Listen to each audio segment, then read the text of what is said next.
Hello family, I hope everybody is doing all right. I'm going to be making my simple, easy, no fuss lattice crust apple pie.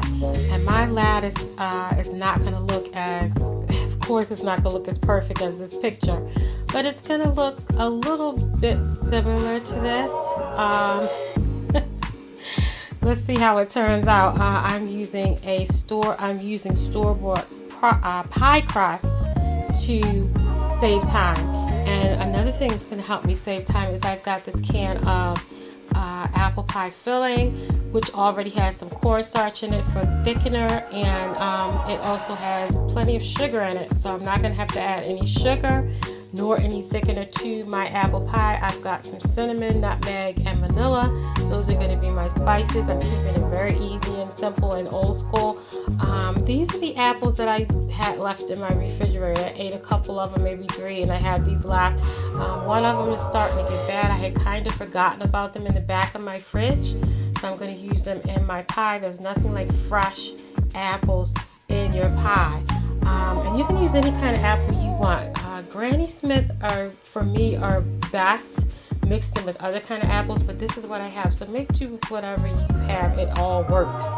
And I'm going to make a simple egg wash with this milk and this egg. So guys, I'm telling you, this pie is going to be so delicious and easy. I do have a vlog up for a regular apple pie that has just the regular crust, not a lattice crust, but I thought it would be fun to try to do something different with the crust. So come spend a little bit of time with me, guys, in my little kitchen to make my easy, delicious, oh my gosh, totally no fuss lattice apple pie with that people chick. All right, here it comes, y'all. All right, my apples are chopped. And I have this pan on the stove with a very high heat. And I'm just going to add my apples. You hear that sizzle?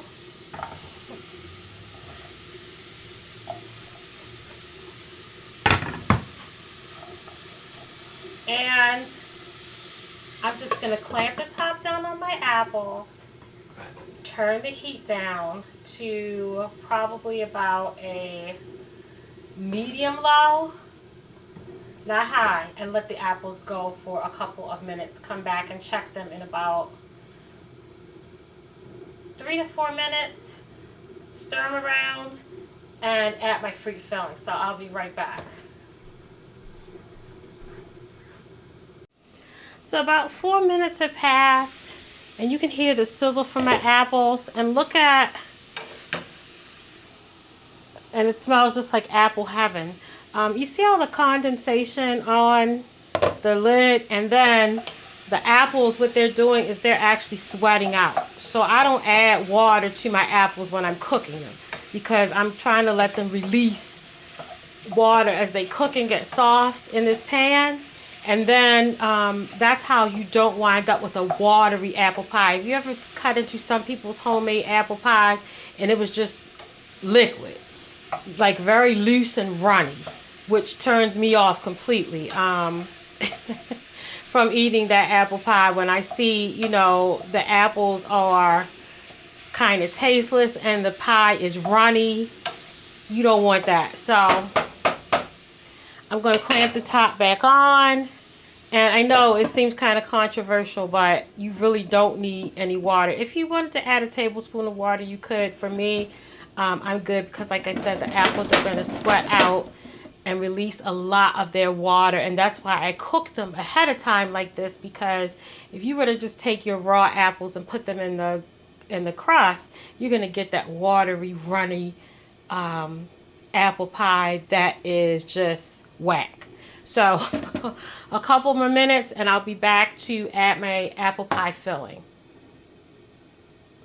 All right, y'all, I'm back, and let's say about 5 more minutes have passed. So the apples are nice. They've even got a little sear on them, which I believe adds a lot of flavor to the pie. So I'm going to add my filling. all of it, the entire can. And I'm left-handed, so this is an awkward angle for me, but I have a small kitchen, so I have to work at this angle. I don't really get a choice as to doing a lot of different angles like some people with a bigger space would do, but I do make it work, right? So I'm adding the apple pie filling. Make sure you get every little bit of that juice out of the can. All right, that's good. So let's mix that together. And right now I'm going to add my spices. So add as much cinnamon as you want. I just eyeball some cinnamon. I like my apple pie and sweet potato pies, any kind of pie like that, very well spiced. A little nutmeg. Acts like it doesn't want to come out. I like a decent amount of nutmeg. You may want less. Nutmeg is a strong flavor, but I guess I put about 2 teaspoons, almost 2 teaspoons of nutmeg in there. A little bit more cinnamon.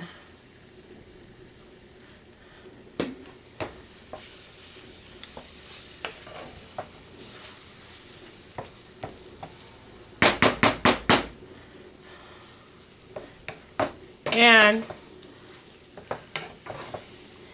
I'm going to turn this off. And a little vanilla. If you don't have pure vanilla, hey. I'm going to just eyeball about a teaspoon of vanilla. If you don't have pure vanilla, use imitation vanilla. I've used imitation vanilla plenty of times. And I'm also going to use about, not quite, but about a half a stick of teaspoon of butter.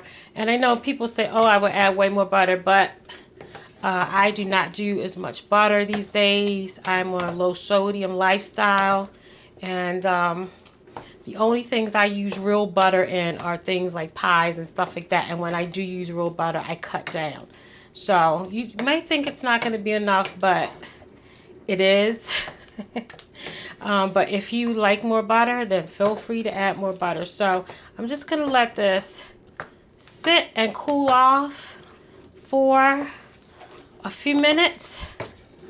That is good to go. And I'm going to start making the lattice for the top of my pie. Fam, let's start getting this filling into this pie.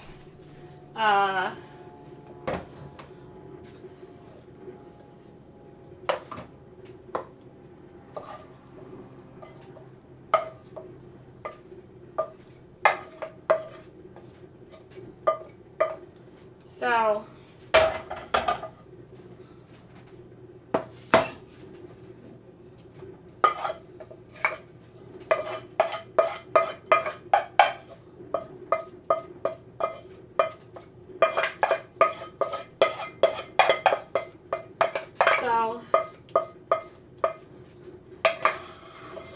just get the filling in and smooth it out.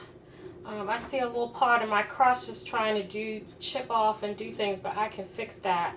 So just smooth your filling evenly as you can. It doesn't have to be perfect. Make sure you smooth it out from the middle. And this is kind of a fairly deep dish pie. When I cut it, you're going to see that it's not like one of those thin pies. So that's good. I'm going to start working on my egg wash and my strips to go on top to make my lattice now. Let's start getting the lattice for my crust. So I've taken my pie crust and unrolled it, and I'm going to unroll one and show you guys, and I just cut it into strips. Notice these strips are not perfect. Nothing that I make looks perfect. But I'm just going to do, and that strip might be a little too big. I'm going to trim a little bit off. But you just want to do, I'm going to do my vertical strips first. So, and you're going to have some overage. That's cool. You can cut that off. This one's trying to break up on me. But guess what? It's all good. It's all good. So, your lattice can look however you want it to look. It does not have to look perfect. You guys see that mine is not looking perfect. So, this one I'm going to kind of trim a little because it looks kind of crazy. That one's not good. This one is okay. And I'm going to do this one, which is a bit thick. I'm going to trim it a little. All right, for now, just leave the overage. And I'm going to show you how to do another one. Just give you guys a close-up look on me. So I've unrolled my dough. Make sure that your dough is fairly cold, chilled. Let's say chilled. Let's use that word. Make sure that the dough is fairly chilled. Any extra dough that I have, I'm still going to use it for, I don't know, something else. So I'll roll it back up and put it back in. And I have a nice, clean, disinfected surface here. So it's all good. So I don't need that. So what I'm going to do is, and you know what? I should have the pie close so you guys can see me putting it on the pie up close. So I've already done the vertical strips. And now I'm going to do the horizontal strips. So let's do, and that one's trying to act crazy. Come on now.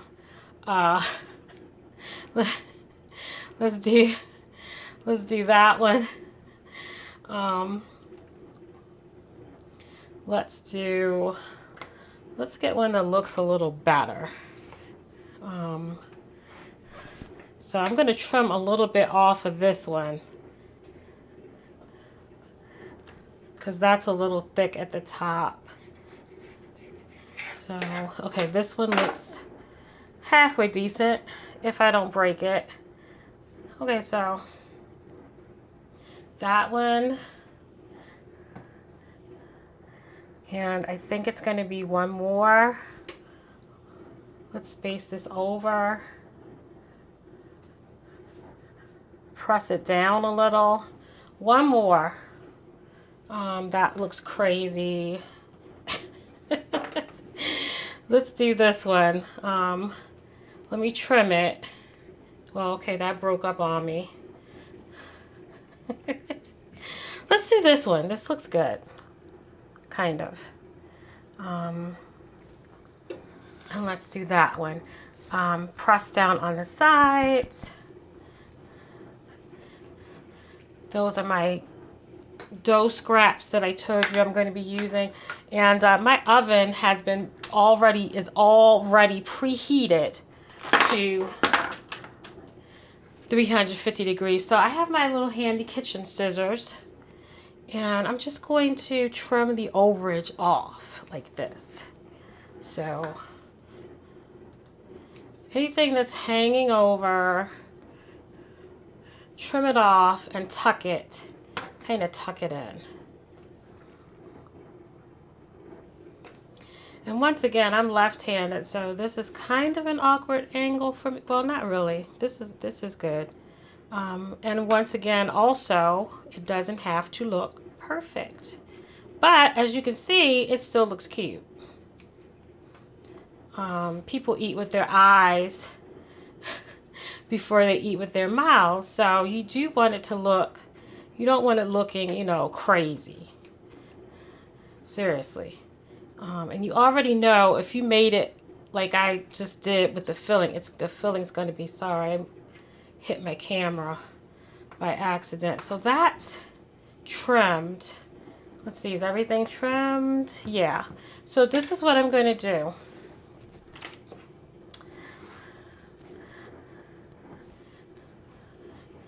Let's just tuck. I mean, how easy was that? That wasn't difficult at all, was it? You want to make it look cute, make it look pretty.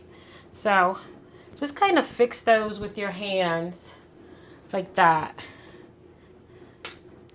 Oh, I love that. I think my grandma would be proud. She's up in heaven looking down at me cooking. So, and I have this milk and 1 egg. Usually I'm using egg white, mostly egg whites and a little bit of yolk. With this, you want the whole yolk and the whole egg white because you want your crust to be like nice and golden. I don't have a pastry brush, but guess what? I'm not even concerned because I'm going to get this egg wash on here any kind of way I can make do with what you have. That's what I always do, is make do with what I have and do not stress about what I don't have. So if you have a pastry brush, that's good. You could use a spoon. You could use a clean makeup brush. Hey, I'm just using my fork. You can use your fingers. As long as you get the egg wash on there. So I'm done with that. Wash my hands. And get ready to get this pie into this oven. Last steps. A little bit of cinnamon. I'm just going to kind of sprinkle lightly, excuse me, onto the top of my pie. Also, usually I have the turbinado sugar, which is that, you know, looks like little thicker crystals. But all I have is this right now. But I usually will take just a little bit of granulated sugar, and you see how little I'm using right on the top of the crust. Maybe about a teaspoon. I mean, seriously, it's not even that much. And last step is a little butter. So I'm going to get butter all on the top of my pie.